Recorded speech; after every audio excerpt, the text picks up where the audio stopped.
அனைத்தும் எனக்கு சரீரங்கள் ஆகையினால் என்னிடத்திலேயே இருக்கின்றன என்று அறியக்கடவாய். நானோ ஒருபோதும் அவைகளுக்கு வசப்பட்ட நிலைமை உடையவன் அல்லன். அதாவது மற்ற இடங்களில் சரீரம் ஆத்மாவிற்கு வசப்பட்ட நிலையை உடையதாக விருந்த போதிலும் ஆத்மாவின் இருப்புக்கு சரீரத்தினால் உபகாரம் இருக்கின்றது. எனக்கோவெனின் அவைகளினால் அவ்வாறு ஒருவிதமான உபகாரமும் இல்லை. லீலையின் பொருட்டு தேகத்தை கிரகிக்கின்றேன். ஆகையால் இவ்வாறு சேத்தனா சேத்தனங்களாகியும் எனக்கு சேஷ பூதங்களுமான எல்லா லோகமும் அந்தந்த காலங்களில் என்னிடமிருந்தே உற்பத்தி ஆகின்றன, என்னிடமே லயத்தை அடைகின்றன. ஆகலின் நானே காரண தசையிலும் காரிய தசையிலும் எல்லாவற்றையும் சரீரமாக உடையவன் ஆகையினால் எல்லா விசேஷணங்களையும் உடையவனாக இருக்கின்றேன். ஆகையினால் காரணமாக இருத்தலினாலும் ஞான முதலிய எண்ணிறந்த கல்யாண குணங்களின் கூட்டங்களினாலும் மற்றெல்லா விதங்களினாலும் உயர்ந்தவன். என்னைவிட வேறான வஸ்து ஒருவிதமான கல்யாண குணத்தினாலும் சிறந்ததில்லை. இவ்வாறு உள்ளவனாகியும் 3 விதங்களான சத்வம் ரஜஸ் தமஸ் என்னும் குணங்களினால் உண்டான வஸ்துக்களை விட எனக்கு அசாதாரங்களான கல்யாண குண சமூகத்தினாலும் அனுபவிக்க கூடியவைகளான எல்லாவற்றாலும் மிகவும் சிறக்கப் பெற்றவனும் எப்போதும் ஒரே படித்தான ஸ்வபாவத்தை பொருந்தினவனும் ஆன என்னை அந்த 3 குணங்களினால் உண்டானதாயும் மிகவும் ஆச்சரியங்களாயும் நிமிடத்திற்குள் அழியக்கூடியவைகளாயும் பூர்வீகத்தில் செய்த கர்மங்களுக்குத் தக்கபடி தேகமாயும் இந்திரியங்களாயும் அனுபவிக்கத்தக்கவைகளுமாயும் இருக்கின்ற வஸ்துக்களினால் மயக்கப்பட்ட தேவதை, பசு, மனிதன், தாவரம் ஆகிய இவைகளாக பிரிந்திருக்கின்ற இந்த உலகம் உணர்வதற்கு தெரிந்து கொள்ளுகிறது இல்லை. மேற்கூறிய விஷயத்திற்கு அத்வைத கக்ஷியார் வேறே பொருள் விரிப்பர். அதாவது ஏஹீஹி பாவை மோகிதம் என்றது பிரபஞ்சம் இவ்வாறு தோற்றமுடையதென்னும் விஷயத்தை பற்றிய மயக்கமாம்.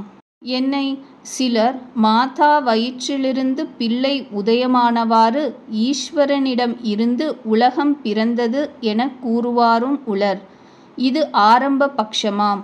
இவ்வாறு சொன்னால் பிழையுண்டோ எனின், தாய் கர்ப்பமடைந்து சுதனை பெறுவதற்கு புருஷனது பீஜமும் அது வளர்தற்கு வயிற்று வெளியும் இவ்வெளியுண்டாகதற்கு தேகமும் இவ்வெளியிடத்தில் தாயின்மை முதலிய அளவிலாத அசம்பாவிதங்கள் இருத்தலின் இது கூடாவாம். பின்னும் சிலர் பால் தயிரானது போல ஈஸ்வரனே உலகமாயினது என்று கூறுவர். இது பரிணாம பட்சமாம். இவ்வாறு கூறினால் யாது குற்றம் பயக்கும் எனின், பால் கெட்டே தயிராக வேண்டுமே அல்லது கெடாது தயிராதலு இன்று. இங்ஙனம் ஈஸ்வரன் கெட்டு உலகமாயினாரெனின் பின்பு ஈஸ்வரன் இல்லையென்றே சொல்ல வரும். ஆதலின் இஃதும் அசம்பாவிதமே. வேறு சிலர் உலகம் அநாதி நித்தியமாம் என்பர். இது நித்திய பட்சமாம். இங்ஙனம் கூறின் யாது குற்றம் என்றாலோ, உலகம் சிருஷ்டிக்காக ஒருவனை வேண்டிற்றில்லை. ஆதலின் கர்த்தாவான ஈஸ்வரனைப் பற்றி யாரும் நினைக்க வேண்டுவது இல்லை. அல்லாமலும் அகர்த்தா ஜடமான உலகந்தானே வருதற்கும் கூடாதாகலின் இஃதும் அசம்பாவிதமாம். மேலும் சிலர் மண் கடம் முதலியவாக தோன்றியது போலவும் ஜலம் அலை முதலியவாக தோன்றியது போலவும் ஈஸ்வரனே உலகுயிர்களாக தோன்றியது என்பர். இது விருத்தி பட்சமாம். மண் கடன் முதலியனவாக விகாரம் அடைந்தவாறு ஈஸ்வரனும் ஆங்கு விகாரம் அடைந்தான் என வரும். அவர் நிர்விகாரி ஆகலின் இஃதும் அசம்பாவிதமேயாம். இவ்வாறாயின் மற்றியாது உண்மை என்றால், கானலில் நீரும் கட்டையில் கல்லனும் கிளிஞ்சலில் வெள்ளியும் கயிற்றில் அரவும் போல சொற்றோற்ற மாத்திரமாய் ஆரோபமாய் சர்வாதிஷ்டான சைத்தன்யமான ஈஸ்வரனிடத்தில் ஜீவ ஜட பிரபஞ்சங்கள் அனைத்தும் விவர்த்த பட்சமாய் அனாதி நித்தியம் போல தோன்றி நிற்குமாதலின் சகல சேதனா சேதன பிரபஞ்சங்களிலும் நான் இல்லை, அவை என்னிடத்தில் இருக்கின்றனவென முற்ஸ்லோகத்தினால் கூறி உளது இலது என்கின்ற விவகாரங்களுக்கு சாட்சியாய் அவிகாரியான என்னை அறியமாட்டார்கள் என்பதாம். பிரமத்தினிடத்தில் யாவற்றும் விவர்த்தமின்றி உண்மையில் சகத்தை உடையனவாய் தனி பொருட்கள் அல்லவென்பதில் உண்மை முன்னரே 2வது அத்தியாயத்தில் கூறப்பட்டதை கடைப்பிடித்து ஊகித்துக் கொள்ளுக. கிருஷ்ணா, உலகத்தில் இன்பந்தரும் மெப்பொருளுக்கும் மேலாய் அந்தமில் பேரின்ப வடிவமாய் எந்நாளும் ஒரே ரூபமாய் எழுந்தருளி இருக்கின்ற தேவரீரை விட்டு பிராணிகள் மிகவும் இழிவுற்ற குணங்களின் விகாரமாய் அசாஸ்வதமாயுள்ள பண்டங்களை அனுபவிக்க விரும்புகிறார்களே, இதற்கென்ன காரணம்? அர்ஜுனா, சத்வம் ரஜஸ் தமஸ் என்கின்ற முக்குணங்களின் விகாரமான இந்த மாயை என்பது பொய்யான விஷயத்தை சொல்வதல்ல. இந்திரஜால வித்தை முதலிய இடங்களில் கூட பொய்யான விஷயத்தை உட்கொண்ட மெய்யறிவை உண்டு பண்ணும்படியான சில மந்திரம் ஔஷதம் முதலியவை உண்டாகையாலே அங்கும் மாயாவி என்று வழங்குகிறார்கள். எங்கும் ஒரு சொல்லுக்கு ஒரே விதமாய் பொருளுரைப்பது யுக்தமாகையாலே இந்திரஜால வித்தையிலும் மாயை என்கிறது மந்திரம் ஔஷதம் முதலியவைகளைத்தான். அங்கே பொய்யான விஷயத்தை மாயை என்பதெதனால் என்றால், மஞ்சத்தில் இருப்பவர் பேசக்கண்டு மஞ்சம் பேசுகிறதென்று வழங்குவது போல. மாயை என்று சொல்லப்பட்ட மந்திரம் ஔஷதம் முதலியவைகளின் காரியத்தைக் கண்டு மாயை என்று வழங்குகிறது. ஆகையால் பிரகிருதி என்னும் மாயையானது என்னுடைய லீலைக்காக என்னாலேயே ஏற்படுத்தப்பட்டதாகையால் இதை கடப்பதற்கு ஒருவராலும் ஆகாது. கிருஷ்ணா, அதை கடக்கும் வழிதான் எது? அர்ஜுனா, சத்திய சங்கல்பனாய் பெருங்கருணை வள்ளலாய் எல்லா உலகங்களையும் சிறிதும் கை முதலை கோராமல் காப்பவனாகிய நம்மையே எவர்கள் சரணாகப் பற்றுவார்களோ அவர்கள்தான் குணவிகாரமான இம்மாயையை கடந்து நம்மை உபாசிப்பார்கள். ஓ அர்ஜுனா, பிராணிகளில் பாவம் செய்தார் சிலர், மூடர் சிலர், நராதமர் சிலர், மாயையால் அறிவிழந்தவர் சிலர், அசுரத்தன்மை அடைந்தவர் சிலர். இவ்வாறாகிய இவர்கள் நம்மை சரணடைய மாட்டார்கள். இவர்கள் முதலிலிருந்து ஒருவரை பார்க்க ஒருவர் மகா பாபிகள். புண்ணியம் செய்தவர்களோ நம்மையே சரணடைந்து நம்மையே சேவிக்கிறார்கள். இவர்களும் அவ்வாறே ஆர்த்தனென்றும் ஜிக்ஞாசுவென்றும் அர்த்தார்த்தி என்றும் ஞானி என்றும் 4 வகைப்பட்டு தங்கள் தங்கள் புண்ணிய சிறப்புகளுக்கு தக்கபடி முதலிலிருந்து ஒருவரை பார்க்க ஒருவர் அதிக சுகிருதம் செய்தவர்கள். அவ்வாறு பஜிப்பவர் புண்ணியாத்மாக்கள். ஆர்த்தன் கஷ்டத்திலிருந்து என்னை தியானிப்பவன். ஜிக்ஞாசு ஞானத்தை அடைய விரும்பி என்னை நினைப்பவன். அர்த்தார்த்தி பிரயோஜனத்தை கோரி பஜிப்பவன். ஞானி எந்த பிரயோஜனமும் இல்லாமல் பஜிப்பவன். இவர்களில் ஞானிதான் மிகுதியும் சிறந்தவன். ஏனெனில் அவன் என்னை அடைய வேண்டும் என்று என்னையே எப்போதும் நாடியவனாய் மற்றொன்றிலும் பற்றின்றி விசேஷமாய் என்னிடத்தில் மாத்திரம் பக்தி உடையவனாய் இருக்கின்றான். மற்றவர்களோ தமது இஷ்டம் சித்திக்குமளவும் நம்மை நாடியிருந்து என்னையும் தாம் கோரிய பலத்தையும் விரும்பி இருக்கிறார்கள். ஆகையால் இவர்களை பார்க்க அவனே சிறந்தவன். ஏனெனில் அவன் என்னை அடைய வேண்டியவன் ஆகையால் எப்போதும் நம்மோடு அவனுக்கு சேர்க்கை உண்டு. இவர்களுக்கோ பயன் கைப்படுமளவுந்தான். அவ்வாறே அவன் என்னைத் தவிர மற்றொன்றை விரும்பான். இவர்களோ நம்மையும் விரும்பி தமக்கென்று ஒரு பயனையும் விரும்புவார்கள். ஆகையால் இவர்களை பார்க்கிலும் அவனே சிறந்தவன். மேலும் நான் ஞானிக்கு மிகவும் இனியனாய் இருக்கின்றேன். அதாவது இனிமைக்கு இவ்வளவென்கின்ற முடிவு இல்லாமையால் அவனுக்கு நான் இவ்வளவுதான் என்று சர்வஜனான என்னாலும் சொல்லப்போகாதபடி ஞானிகளுக்குத் தலைவரான பிரஹ்லாதனுடைய பிரீத்தி பெரிய பாம்புகளால் கடிக்கப்பட்டவனாய் இருந்தாலும் எப்பொழுதும் பகவானை நினைப்பதினால் உண்டான ஆனந்தத்தில் இருந்து கொண்டு தன்னுடைய தேகத்தை அறியவில்லை என்று சொல்லப்பட்டிருக்கின்றது. அவ்வாறே அவனும் எனக்கு பிரியன். இந்த சகலரும் ஸ்லாகியமானவர்களே. அதாவது என்னிடத்திலிருந்து யாவர்களானால் சிறிதாயினும் கொள்ளுகின்றார்களோ அவர்களை நான் எனக்கு எல்லா செல்வத்தையும் வழங்கிய பெருங்கொடையாளிகளாக நினைக்கின்றேன். ஞானியோ எனது ஸ்வரூபத்தை தரிக்கின்ற ஆத்மாவென்றே எனக்கு சித்தாந்தம்.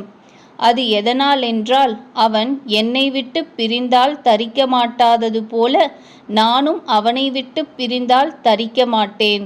ஆகையால் அவன் எனக்கு ஆத்மாவே. இவ்வாறு எம்பெருமானுக்கு ஆட்பட்டிருத்தலே ஆத்மாவிற்கு ஸ்வரூபம் என்கின்ற ஞானவானாய் என்னை சரணம் புகுவதென்று விஷயம் சாமான்யமாய் சில ஜென்மங்களில் செய்த புண்ணிய வசத்தால் வருவதல்ல.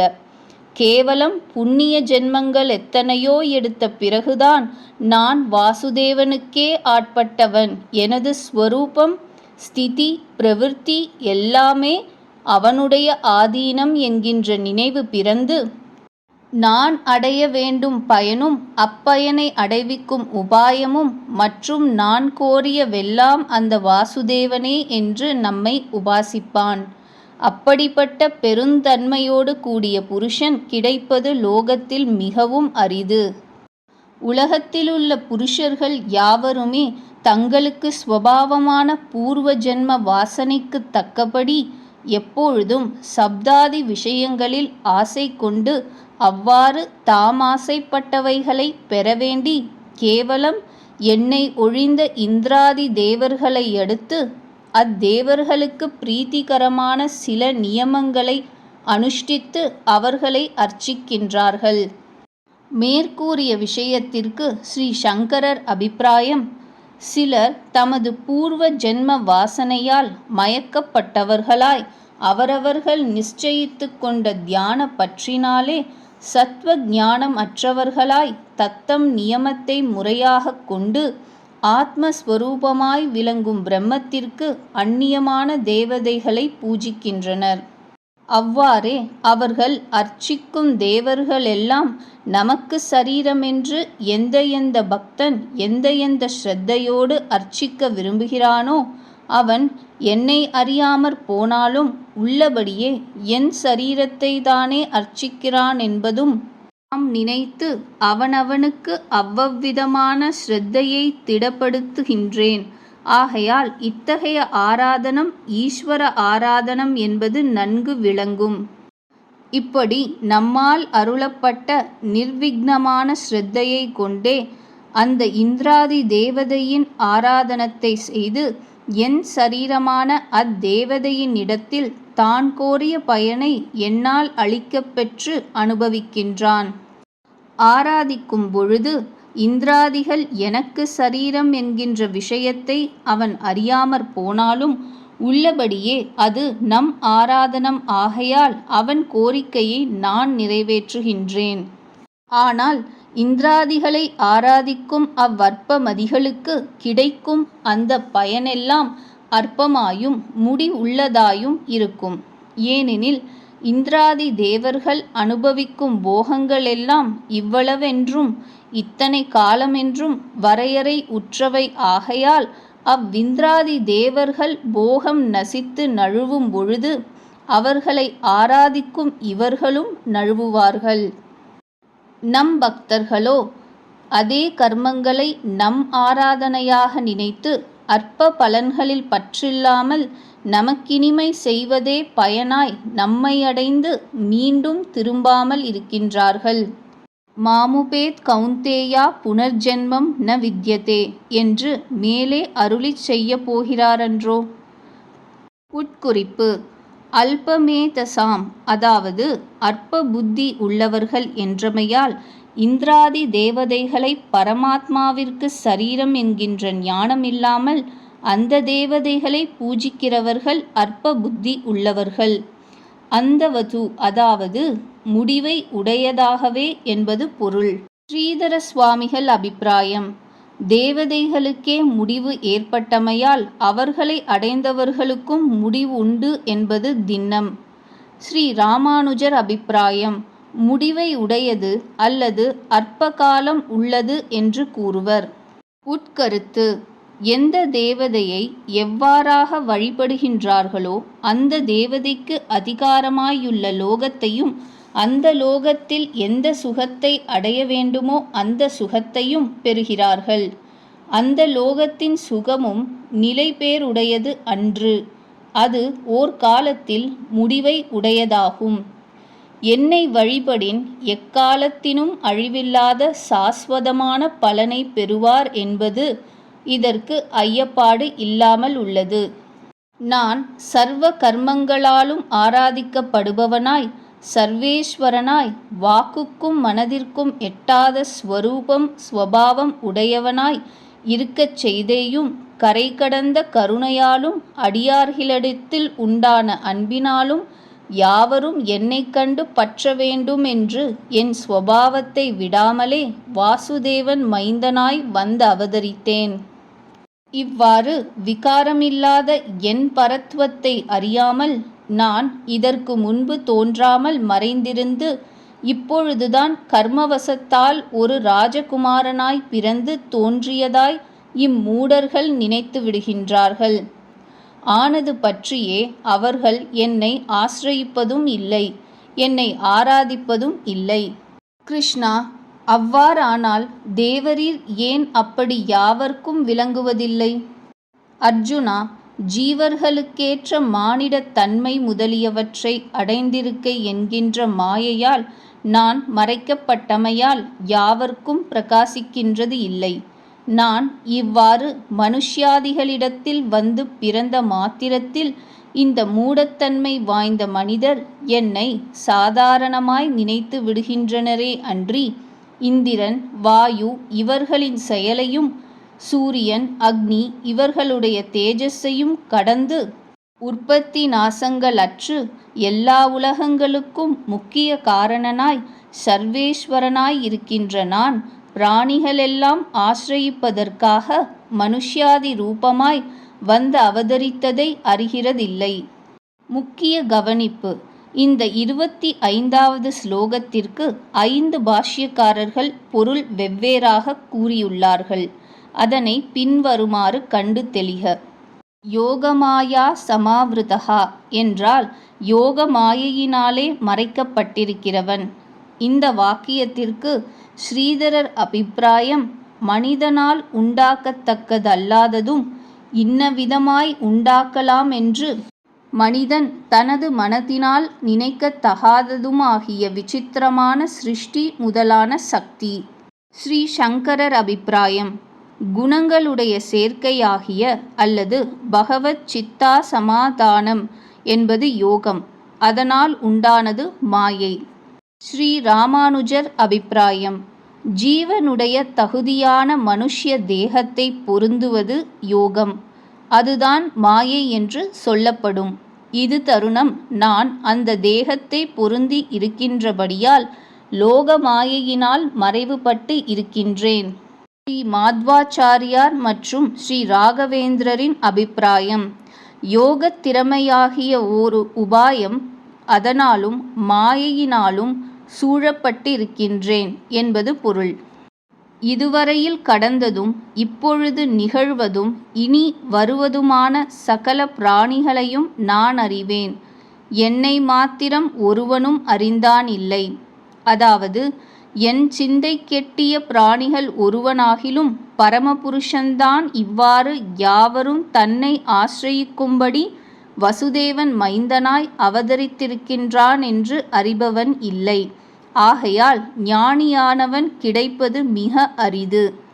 விருப்பு வெறுப்பு என்கின்ற இரண்டாலும் உண்டான சீதம் உஷ்ணம் ஆகிய துவந்தம் என்கின்ற மோகத்தாலே சகல பிராணிகளும் பிறக்கும் பொழுதே மயங்கி போகின்றன என்றால், குணவிகாரமான சுகம் துக்கம் என்கின்ற துவந்தங்களிலே எந்தெந்த விஷயத்தில் பிராணிகள் பூர்வ ஜென்மங்களில் விருப்பமும் வெறுப்பும் பாராட்டி வந்தார்களோ, மறுபடியும் அந்தந்த துவந்தங்களே விரும்பப்பட்டவைகளாயும் வெறுக்கப்பட்டவைகளாயும் இருந்து கொண்டு ஜனன காலத்திற்றானே சகல பிராணிகளையும் மயங்கச் செய்கின்றன.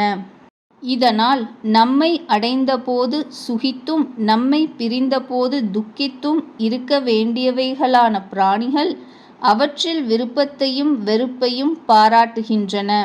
ஞானியோ நம்மை கிட்டிய போது இன்பமும் பிரிந்தபோது துன்பமும் ஸ்வபாவமாய் இருப்பவன்.